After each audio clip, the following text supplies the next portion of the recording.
Hello guys, welcome back to my YouTube channel Farooq by 001। সবাইকে স্বাগতম আবারও।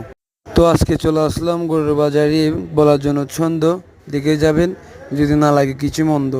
এটি একমাত্র গরুর বাজার যেখানে ঈদের তৃতীয় দিন পরেও গরুর বাজার বসে। একমাত্রই দক্ষিণ চট্টগ্রামের এই বাজারটি। অনেক পাগলা মহিষ দেখা যাচ্ছে, তার মধ্যে একটি কালো বিরিশ। তো গাইস, আফসোস করবেন না, ধৈর্য কন্টিনিউভাবে এই ভিডিওটি ধারণ করুন এবং ভিডিওটি দেখুন। অতঃপর এবার আসি মূল কথায়। পাগলা মহিষটি দেখুন কিভাবে পাগলামি করতেছে। এক্স্যাক্টলি সরি, এটা মহিষ না, এটা একটা গরু। কম দামে বেশি লাভ, এই একমাত্র কালো গরু। আসলে এই বাজারে এসে এরকম দৃশ্য না দেখলে কি আর হয়, সেই জন্যই আজকের এই ভিডিও করা। আবারও চোখের সামনে পড়ে গেল নুরু মামা। তো ঘুরে ঘুরে দেখাচ্ছি আজকে পুরো বাজারটি। চোখ রাখুন দেখার জন্য, কন্টিনিউ করুন ভিডিওটি। আসলে গাইস, আমি কোনো পানি ভিডিও করি না, আপনাদের সাথে একটু মজা করলাম। উরি বাবার এই পিছনে এটা কি?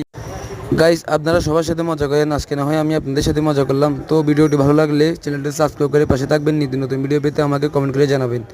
তো সবাই ভালো থাকবেন ইনশাল্লাহ। আল্লাহ হাফেজ।